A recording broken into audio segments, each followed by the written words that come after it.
سلام. در حالی که در داخل کشور مردم در خشم ناشی از کشتار عزیزانشون به سر میبرند، در خارج کشور دم و دستگاه بچه شاه از یک پدیده جدید به نام ساواک جدید نهاد پادشاهی رونمایی کردند. یعنی اگر تا قبلش فقط شعارش رو میدادن، این آخرین نبرده، ساواکی برمیگرده، اونا هم دیگه سر و کارشون با ساواک در جریان هستین چه شکلی هست. الان این ساواک جدید رو توی همون خارج کشور راه انداختند. کلی قبلا سغرا کبرا میکردن که آی ما ققنوس داریم، پروژه شکوفایی داریم و اینا. الان همش در عمل تبدیل شده به این ساواک جدید. یعنی بقیه حرفا رو ول کن تو. تنها چیزی که شما از این جماعت شاهپرست روی زمین میبینی قلدری و زورگویی و تهدید به سبک ساواک جدیده. تک تک این رستوران ها، تک تک این مغازه ها داریم میریم، یعنی داریم بهشون هشدار میدیم یا باید خاندان پهلوی شیر خورشید رو قبول بکنن یا باید برن پیش جمهوری اسلامی. بچه‌مو همین الان باید بزنید، نزنید نزنید ما میرسیم خدمت رئیسه. اینجا چیز میشه این رستوران ما هیچ کس رو نمیتونیم به کاری وادار کنیم. ما هیچ کس رو وادار نمی‌کنیم. شما دارید من موافقم. اینو حمایت زشنی یه مشتاق خان جمع کردیم تو دوربر خودت تو چی؟ پرچم ایران اگه زدی نزدی من بیادبی میکنم، پارت میکنم. منطق و بحث و فصل نداره اینجا. یا عکس بچه شاه رو میزنی یا میایم سراغت. تظاهرات هم اگر داشته باشن عین همینه. عین راهپیمایی‌های حکومتی 22 بهمن هست که کارمند و دانش آموز و همه رو اجباری میبرن تا جمعیت درست کنن. اینجا هم ساواک جدید همه رو تهدید میکنه، یا میای تظاهرات یا اسمتو ثبت میکنیم و بعدا میایم سراغت. تو خونتی به شرفت شک کن بابا جان. شک کن. میخوام برن ایران. یعنی چی میخوام برن ایران؟ میخوام برن ایران نیومدن. هر ببین شناسایی میشن اونایی که نیومدن. فکر آقا نگاه کن، هر کوچه به کوچه آدمای با شرف وجود داره که آدم بی شرف رو شناسایی میکنه. 100% تموم شد رفت. گارد جاویدان فقط کف خیابون نیست. گارد جاویدان هارد داره، ضبط میکنه، ثبت میکنه. طرف تو کار شناسایی و اطلاعاتیه، از روی تجربه داره صحبت میکنه. اول به زور میاره توی تظاهرات، بعد که اومدی تو تظاهرات فقط باید شعار اونها رو بدی وگرنه سرکوب میشی. اینا دنبال نگه داشتن مسی و اسی و از این جور داستانا و الان هم ملت ما دقیقاً دارن سرکوب و خفشون میکنن که همه برگشت شاه میخواد. هیچ کس با زن زندگی آزادی و مهسا و اینجور داستانا کاری نداره. این زن زندگی آزادی رو این وسط خفش میکنیم. ما شعار زن زندگی آزادی نداریم. آقا چرا شعار زن زندگی آزادی نداریم؟ اینا رو بنازن. کلا توی تجمعاتشون ولایت مدار شاه پرست هم زیاد پیدا میشه. نگاه کن، طرف تا دیروز مدح خامنه‌ای و سپاه رو میگفت و ویدیو سلام فرمانده پر میکرد. درود بر ایران، ایزدنشان خامنه‌ای. درود بر همه نیروهای مسلح کشورم و همچنین نیروی انتظامی عزیز و همه نیروهای امنیتی کشورم. سلام فرمانده، سلام این نسل غیور جامانده. ولی یهو امروز توی تجمعات شاه پرستان سر و کلش پیدا میشه و جاوید شاه گویان جمعیت رو هدایت میکنه. زنده و جاوید باد، زنده و جاوید باد، زنده و جاوید باد.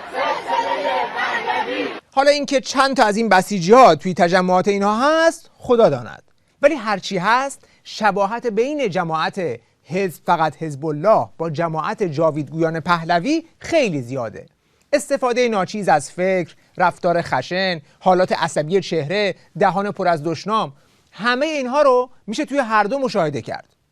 حالا بعد از تصویری که از ساواک جدید پیدا کردیم، خوبه بدونید که این یک پدیده خلق الساعه نبوده، بلکه جزئی از برنامه بچه شاه بوده که از قبل در پروژه شکوفایی ایران بهش اشاره کرده بود. تأسیس سازمان اطلاعات و امنیت ملی جدید با ساختار شفاف و پاسخگو به رهبر دوران انتقالی. این ساواک جدید که فقط اون موقع نمیخواسته خیلی آبروریزی بشه، حرف آخرش رو تغییر داده و کرده ساوام به جای ساواک. فقط به رهبر دوران انتقالی یعنی بچه شاه پاسخگوست. یعنی خود بچه شاه که بالای همه قرار میگیره، اینطوری یک نیروی امنیتی مخصوص خودش هم بهش میدن که باهاش میتونه هر کی رو خواست دستگیر کنه، ساکت کنه. دیگه همه باید از این نیرو بترسن، چون این نیرو هم مثل خود بچه شاه نه به کسی پاسخگوست و نه کسی میتونه بهش نظارت کنه. مستقیم از خود بچه شاه دستور میگیره. اگر هم کسی بخواد خیلی توی کارشون ریز بشه، ممکنه که ناپدید بشه. نکته مهمش اینجاست که توی دفترچه نوشته که از همین الان در میان ایرانیان خارج از کشور هم دنبال نفر اطلاعاتی میگردند که توی این ساواک جدید استخدام کنند.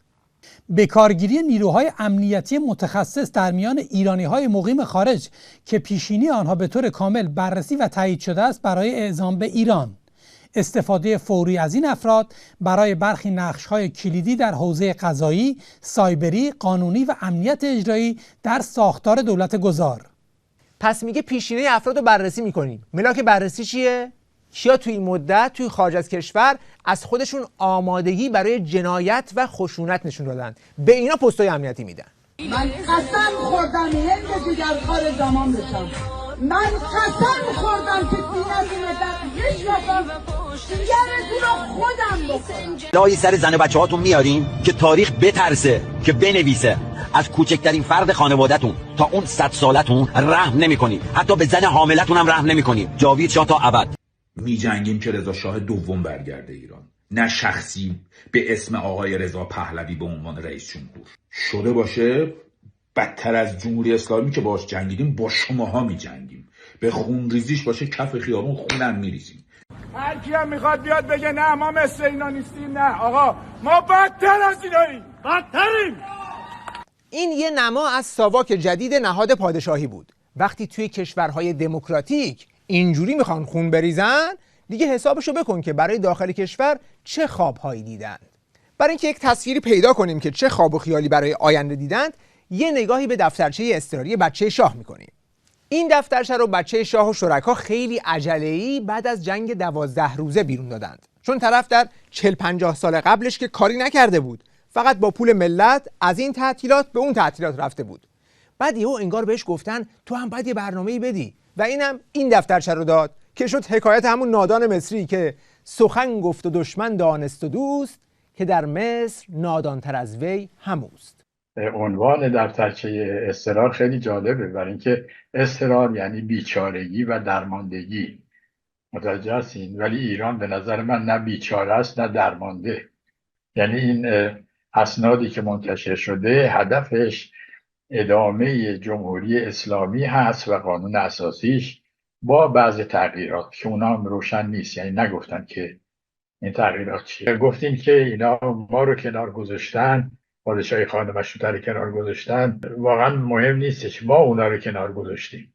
و واقعا تراژدی که ما داشتیم، تراژدی خمینی رو اینها دارن در قالب کمدی رضا پهلوی سعی میکنن که باز تولید بکنن. وقتی که یک پروژه بر مبنای اشتهای سیاسی فقط یک گروه به نام سلطنت طلب نوشته میشه، وقتی که میایین در این دفترچه، در این پروژه مقام‌های بی حد و حصری به یک شخص میدین که غیر انتخابی هم داده شده، وقتی که ایشون میگه من مقام نمیخوام، ولی وقتی که به اون دفترچه نگاه میکنیم جایگاه آقای رضا پهلوی در اون دفترچه دقیقاً جایگاه خامنه‌ای در ساختار کنونی جمهوری اسلامی است. پس حرف و حدیث در مورد این دفترچه زیاده، ولی خود بچه شاه هر جا صحبت میکنه یا ازش سوال میکنن که بالاخره طرح چیه، چی کار میخوای بکنی، دائم میگه من این دفترچه دارم که همه چی اونجا نوشته شده، برید اونو بخونید. شما گفتید که یک برنامه خیلی جامع دارید برای انتقال بعد از سقوط رژیم. آیا این برنامه شما از جمله شامل تأسیس یک پادشاهی مشروطه است، مشابه اون چیزی که پدر شما در صدر اون بود، یا نه؟ و اگر چنین هست چه تفاوتی خواهد داشت با چیزی که آیت الله خمینی گفت در 1979 که در ابتدا گفته بود بعد من میخوام برگردم به خانه خودم و از سیاست کناره بگیرم و در گوشه بنشینم. آیا شما میتونید قول بدید که آیت الله خمینی دیگری در کار نخواهد بود؟ من از همه شما دعوت میکنم بعد از این کنفرانس خبری که از برخی از کارشناسان ما بخواید که این پروسه ما رو به صورت جزئی‌تر برای شما توضیح بدن. یکی از این مؤلفه هایی که ما داشتیم اسمش از IPP ایران پراسپریتی پراجکت یا پروژه شکوفایی ایران که به 100 روز بعد از سرنگونی میپردازه. اسناد زیادی ایجاد شدن. پس همونطور که دیدیم ریفرانس میده به IPP، یعنی همون پروژه شکوفایی که توی دفترچه اضطرار مثلا توضیحش داده. خود این دفترچه رو اگر نگاه بندازی کلاً 168 صفحه است که بخش زیادیش پر شده با جملات دو پهلو و سه پهلو یا بسیار مبهم که میشه بعداً هزار جور تفسیرش کرد. 168 صفحه متن داریم ولی پر از کلمه، یعنی سالاد کلمات که چی رو قایم میکنه؟ که اون اصل ضعف رو قایم بکنه، اینکه راه حل های دموکراتیک غایبند. هدف کلی این متن اینه که خیلی سریع و با عجله روی ساختار دیکتاتوری قبلی یک دیکتاتوری جدید بنا کنه و تاج شاهی رو روی سر بچه شاه بذاره. چیز عجیبی که من دیدم این فرضی هست که از اول متن تا آخر متن این هست که آقای پهلوی حق ویژه‌ای ظاهراً داره. شما فقط نگاه کن اختیاراتی که برای بچه شاه توش در نظر گرفتند. اولا جایگاه ایشون یه چیزیه به اسم رهبر خیزش ملی که اون بالای بالا بر فراز همه نهادها قرار میگیره، یه جایی که هیچ کس دستش بهش نمیرسه که ازش سوال کنه، حسابرسی کنه یا ایرادی بگیره. بعد زیر دستش 3 تا نهاد درست میکنه که یکیش مثلا مجریه است، یکی مقننه، یکی قضاییه، ولی رؤسای هر 3 نهاد با پیشنهاد نهاد خیزش ملی و با تایید رهبر خیزش ملی انجام میشه که این در واقع خودش هر 3 تا رئیس رو انتخاب میکنه، چون اون پیشنهادم که تعارفه دیگه. تا وقتی که بچه شاه راضی نشه شما داری کش میسابید. پس تا اینجا شما داری خشت اول دیکتاتوری رو کار میذاری. ببینید یک چیزی اینجا داریم به اسم رهبر خیزش ملی. این رهبر خیزش ملی چه کارایی میکنه؟ نهاد خیزش ملی رو منصوب میکنه، رؤسای هر 3 قوه گذار رو خودش تعیین میکنه یا تایید میکنه، در نصب و عزل همه نهادهای کلیدی نقش نهایی داره، تا پایان گذار سازوکار پاسخگویی ندارد. اصلا دموکراسی یعنی چی؟ یعنی تو بتوانی کسی رو ببری بالا با رأی مردم و هر وقت خواستی بیاریش پایین. در واقع رهبری موقت بدون این است که پاسخگو باشد و در عمل قدرت مؤسس رو مصادره میکنه. یعنی پیش خودش میگه که خیلی خب من الان قدرت هژمونم، هرچی من بگم. خب این که عین دیکتاتوری است. بعد قدرتش به اینجا که ختم نمیشه. مثلا یکی از اون 3 قوه زیر دستش که خیزش ملی نام داره و مثلا قراره که مجلس کشور باشه، اعضاشو کی انتخاب میکنه؟ حتی اینجا در صفحه 7 میگه حتی هموندان نهاد خیزش ملی از سوی رهبر خیزش ملی منصوب میگردد. آقای دکتر احمدی این راه به ناکجا آباد خواهد رفت. پس این نهاد که مهمترین رکن این حکومته تمام اعضاش رو خود بچه شاه میچینه که بعد وظایفش چیه؟ 1. چیدن ساختار فرماندهی نیروهای مسلح، کی رو کجا بذاریم، کی رو بالا بذاریم که تمام قوای مسلح رو توی چنگمون بگیریم.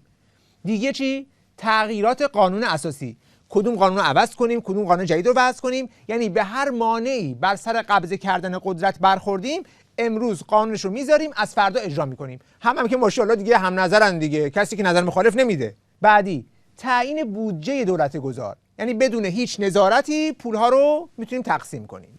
بعدی تغییرات کتاب‌های درسی دانش آموزان. بابا تو هنوز نرسیدی، هنوز جاتو پیدا نکردی، سری میخوای ذهن بچه‌ها رو دست بگیری؟ چی رو میخوای عوض کنی؟ مثلا بچه‌ها از صبح که میرن مدرسه بگن جاوید شاه؟ به بچه‌ها چی کار داری آخه؟ بعدی تعیین شرایط نامزدها برای انتخابات مجلس مؤسسان.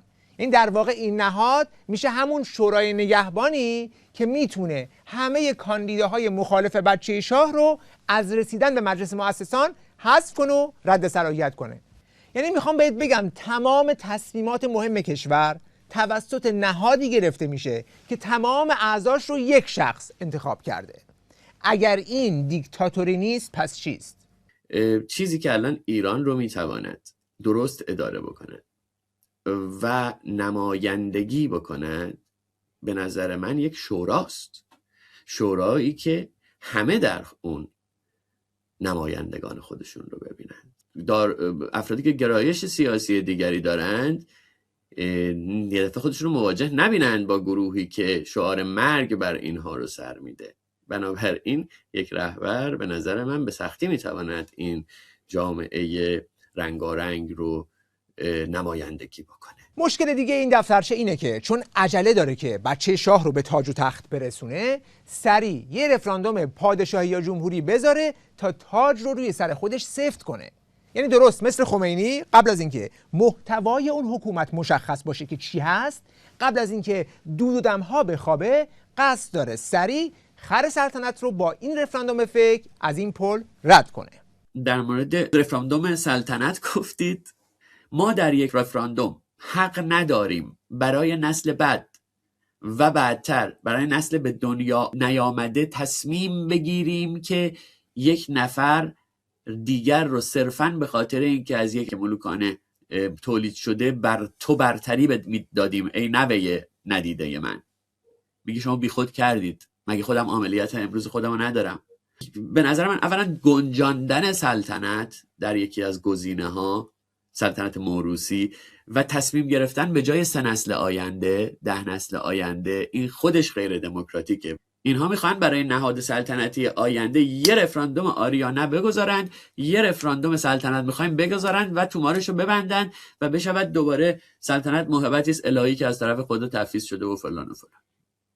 همینطوری که الان سیستم ولایت فقیه داره از این استفاده میکنه. تازه نکته دیگه اینه که بچه شاه توی این سناریوی تخیلی در حالی میخواد این رفراندوم رو برگزار کنه که خودش یکی از گزینه هاست.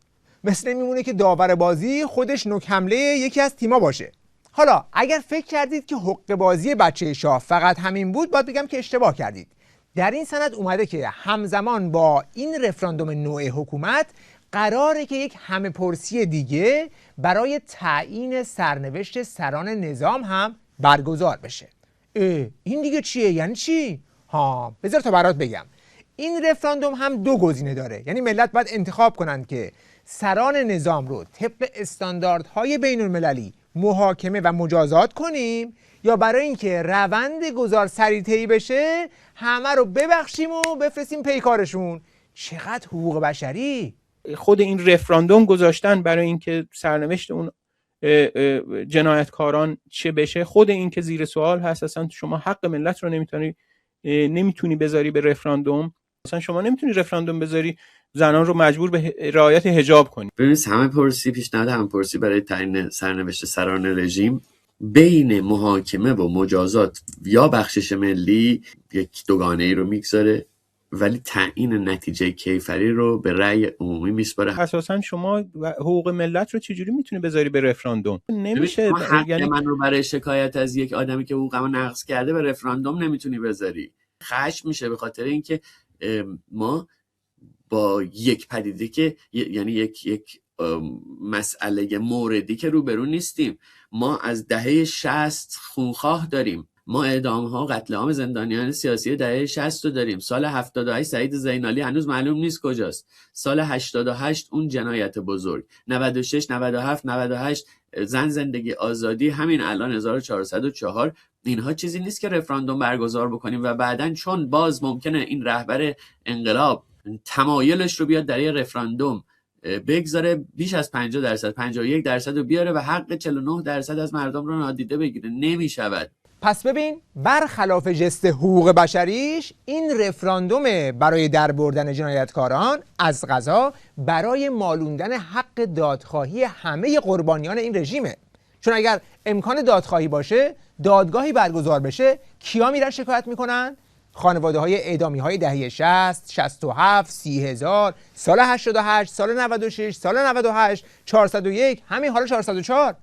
یعنی اونایی که تو این سالیان هزینه دادند. پس هدف از این رفراندوم برای ول کردن جانیان اینه که این قسمت از تاریخ رو پاک کنه و بعد بتونه سریع همین جنایتکاران فعلی رو توی دستگاه خودش استخدام کنه. همون کاری که خمینی با جنایتکاران ساواک کرد. آقای پهلوی، من معتقدم اولین کاری که باید میکرد این بود که از دوران استبداد پدرش و از رفتار پدرش عذرخواهی میکرد از مردم. من معتقدم خاندان پهلوی باید عذرخواهی کنه از مردم ایران، صریح و طلب عفو کنه از مردم ایران به خاطر آنچه که کرده در این سالها و آنچه که کرده در اون سالها. این نوشته خود آقای پهلوی هست یا حرفهای خود ایشون هست. این که شکنجه وجود داشته اثبات شده و کسی نمیتونه اون رو انکار کنه.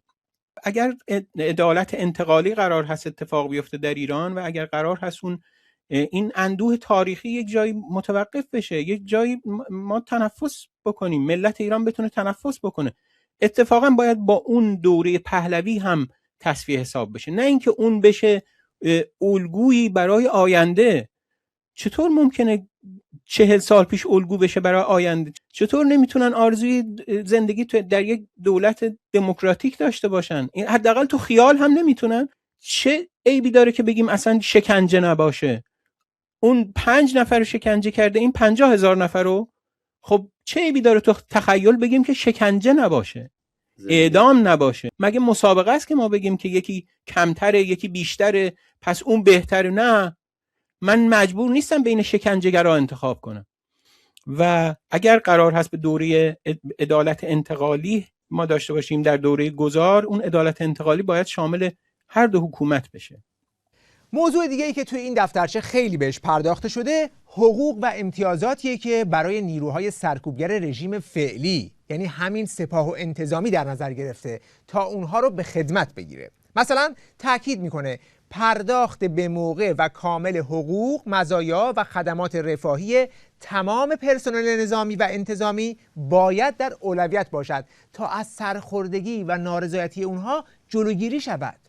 بعد اینا شامل کیا میشه؟ کل بدنه سپاه، یگان ویژه، نوپو، چون همه اینا رو میخواد با یه رفرم‌های کوچولویی برای حفظ امنیت خودش دوباره به کار بگیره. مثلا نوشته سپاه انحلال کامل و ادغام ساختاری آن در ارتش ملی. یعنی چی؟ یعنی اسمشو کنار میذارن ولی کل ساختار، یعنی همون آدما رو دوباره حفظ میکنند. همون که گفت اتکاش به همین سپاهیاست تو این دفترچه دیگه رسمیت پیدا کرده. شاهزاده خودش این رو بارها گفته که آقا در فردای آزادی ایران اداره کشور عمدتاً با کسانی، یعنی اکثریت مطلقش با کسانی خواهد بود که در خود همون کشور بودن و زندگی کردن، اما بدنه اصلی اداری و نظامی و انتظامی و امنیتی و در بخش خصوصی در بخش دولتی همین کسانی هستند که در ایران همین الان حضور دارن کار میکنند. اونایی که دارن همین الان کار میکنن یعنی کیا؟ همونایی که کشتار دیماه رو رقم زدند، همونایی که بچهای مردم رو با گلوله زدند.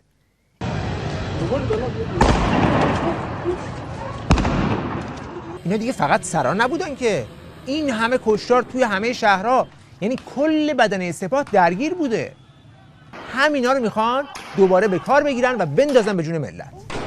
داشتم دفترچه مدیریت دوران اضطرار رضا پهلوی رو میخوندم. وقتی از اصلاح بدنی سرکوبگران صحبت میشه و گفته میشه که کسانی که دستی نداشتن در جنایات بخشیده میشن، یعنی که چی؟ یعنی که طرف میاد میگه من آدم نکشتم، سرکوب نکردم و همینطور حقوق میگیره و ما قراره که دوباره در مقابل همون باتوم ها با لباس های نو قرار بگیریم. نه، مردم نیومدن توی خیابون به خاطر اینکه بخوان شاهزادگان رو برگردونن به کشور، دارن برای اینکه بخوان جمهوری اسلامی رو یک گیریمی مدرن بکنن. نه، مردم اومدن که ریشه این ایدئولوژی و این دیکتاتوری رو بخوام بزنن. این به کارگیری مجدد نیروهای سرکوبگر رژیم فعلی در سامانه بچه شاه فقط محدود به سپاهیان نمیشه ها. بلکه همه نیروهای امنیتی، حتی عناصر جانی وزارت اطلاعات و اطلاعات سپاه هم طبق این دفترچه مقدمشون نزد بچه شاه گرامی داشته میشه. نگاه کن، وزارت اطلاعات ادغام نیروهای میان رده در ساختار جدید اطلاعاتی، سازمان اطلاعات سپاه ادغام بدنه کارشناسی در ساختار اطلاعاتی نوین، ضد جاسوسی سپاه ادغام در ارتش ملی. یعنی علاقش به نیروهای اطلاعاتی رژیم توی این متن موج میزنه. اینا کیان؟ همون لباس شخصی ها و وحوشی که هر نشون میده میریزن تو خونه بچهای قیام رو دستگیر میکنن. اینا رو هم میخواد با حفظ سمت نگه داره. دیدی دیگه، مثلا میگه که نمیدونم یه بخشایی از نیروهای امنیتی و نیروهای نظامی سپاه که قراره به ادغام شه در ارتش، نیروهای امنیتی رو حتی میخواد نگه داره. بخش بدنه مثلا فرض کنید وزارت اطلاعات، کاری که جمهوری اسلامی هم کرد، بدنه ساواک رو نگه داشت دیگه، اینم میخواد بدنه وزارت اطلاعات رو نگه داره. اینا رو پنهان نمیکنه. بعد در همین متن برای همکاری با نیروهای سپاه در جزئیات گام‌هایی رو مشخص کرده، از اینکه QR کد رو درست کردن، سامانه ثبت نام رو راه انداختن که به قول خود بچه شاه بیش از 160,000 نفر تا به حال بهش جوین شدن. When I started this campaign about a year ago, and we started a special process whereby people who want to defect from the regime have a secure means to communicate their intentions to us. We started this about 6 months ago. To this day, we had over 160,000 people who have applied. البته این آماری که داره میده تا این مصاحبهشه و ممکنه تا این لحظه که شما دارید این برنامه رو میبینید بیشتر هم شده باشه. ولی نکته مهم بعدی اینجاست که هر چقدر که توی این دفترچه قربون صدقه نیروهای اطلاعاتی و سپاهی و انتظامی میره، به حقوق ملیت ها که میرسه زبانش فقط زبان دشمنی و سرکوبه. خود بچه شاه با ملیت ها جن و بسم الله است. حتی نمیتونه این کلمه رو به زبون بیاره که بعد خدایی نکرده ثبت بشه و مجبور بشه به حقوقشون تن بده. هموطنانمون در 4 گوشه کشور عزیزمان از دیدگاه‌های مختلف، از ملت‌های اقوام مختلف، زبان‌های مختلف. پس خیلی واضحه که اصلا چیزی به اسم ملیت‌ها رو توی ایران به رسمیت نمیشناسه. در دفترچه اضطرار هم هیچ تیتری در کل این 168 صفحه به این موضوع اختصاص نداره که بعد اصلا بخواد از حقوقشون صحبت بکنه یا نکنه. تنها با مارک تجزیه طلب به اونها اشاره میکنه. شما ببین توی این متن صریحاً چند جا درباره مسئله اقلیت‌های اتنیکی که صحبت کرده از کلمه تجزیه طلبی استفاده میکنه. وظیفه برخوردش همونطور که شما گفتی به ارتش واگذار شده. یه جایی توی بخشی هست سیاست خارجی، گفته ما قراره با کشورهای همسایه ارتباط داشته باشیم. بعد شما نگاه کن اصلا حیرت انگیزه، میگه درباره ترکیه و آذربایجان گفته ما با اینا ارتباط میگیریم. بحث ما در مورد گروه‌های تجزیه طلب عجله هم داره. توی دفترچه نوشته که در همون ماه اول قبل از اینکه هر انتخابات یا رفراندومی برگزار کنه باید سریع بره با کشورهای همسایه در مورد سرکوب و محدود کردن گروه‌های قومی دیدار کنه. زبانش هم با خواستهای اونها فقط نیروهای مسلحه. نیروهای مسلح هر گونه اقدام قومی، سیاسی یا نظامی برای تجزیه کشور را به عنوان تهدید امنیت ملی شناسایی کرده و با آنها مقابله کنند. یعنی طرف حتی اگر فقط به لحاظ سیاسی یک خواسته ای رو مطرح کنه، سر و کارش با نیروهای مسلحه.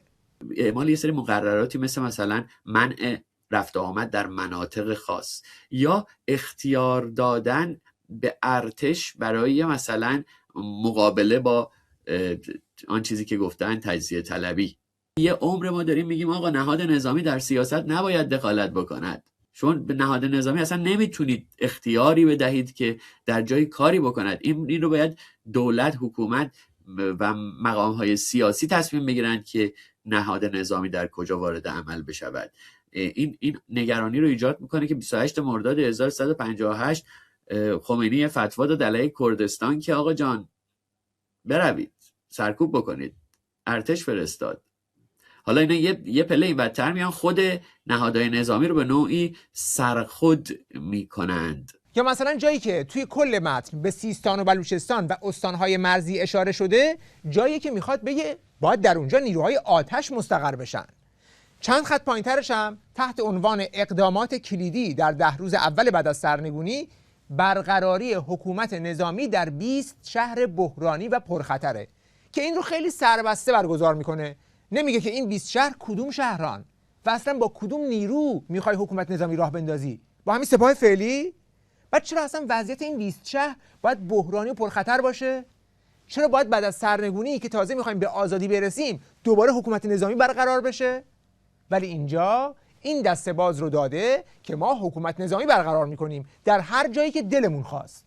یک جایی باید این رو صریح در یک اصلی، در یک بندی گفته میشد که مبنای حکمرانی اعلامیه جهانی حقوق بشر هست. از این ساده تر به نظر من نمیشد کار رو در آورد.